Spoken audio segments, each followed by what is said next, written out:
In this video, we are going through question 11 of exercise 5i.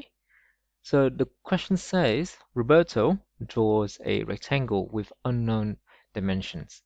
He notes that the area is x minus 3 in brackets times by y minus 4 in brackets.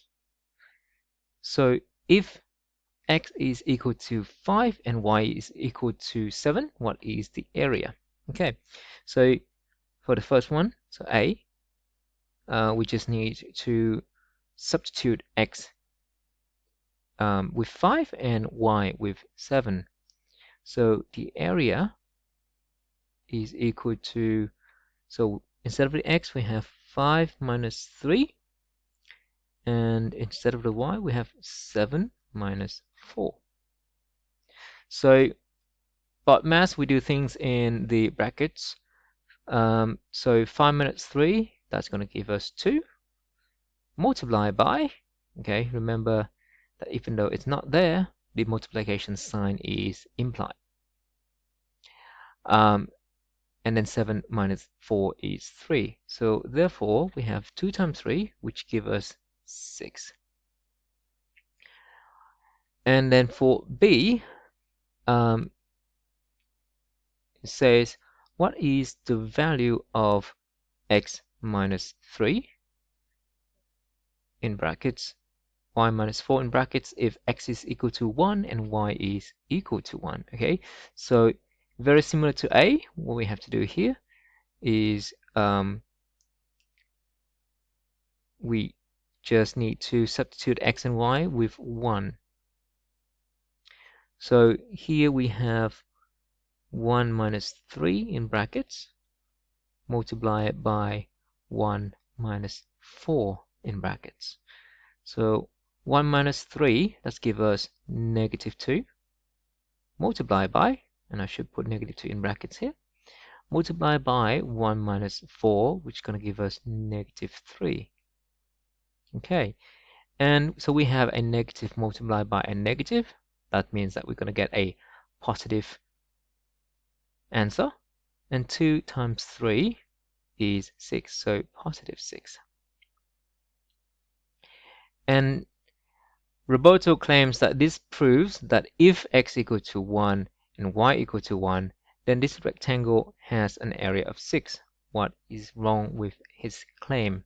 Okay, and the hint here is trying to work out the rectangle perimeter. Now, even before we actually work out the rectangle's perimeter, you probably can see that there is a problem here, right? What this means is that when x equal to 1 and y is equal to 1, this rectangle has a width of, so this one here, that's going to give you a width of negative 2. And this one's going to give you a width, a length of negative 3. And some alarm bells should be going on in your head, like how do you get a negative length and a negative width, right? It's impossible. So therefore, that's what's wrong with what Roberto is doing here. Okay, he's not considering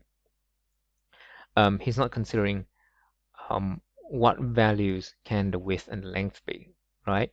So we should know that the width and the length should be positive, right? You cannot have negative width and negative length.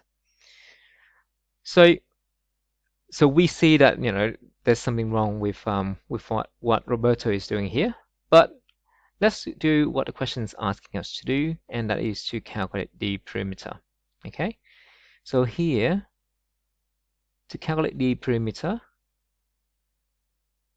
so we have the width here being negative 2, the length here being negative 2, the width here is also negative 2, and this one is negative 3.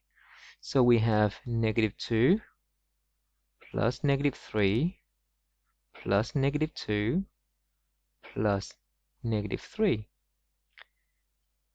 So negative 2 plus negative 3, it's becoming more negative, right? That's going to give us negative 5. Negative 5 plus negative 2, becoming more negative. That's give us negative 7. And negative 7 plus negative 3, that's going to give us negative 10. And we can definitely see here is that, negative perimeter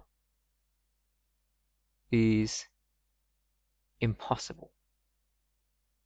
And that's what we've been saying. That's what we were saying before. It's impossible to have a negative length or width or perimeter. Okay?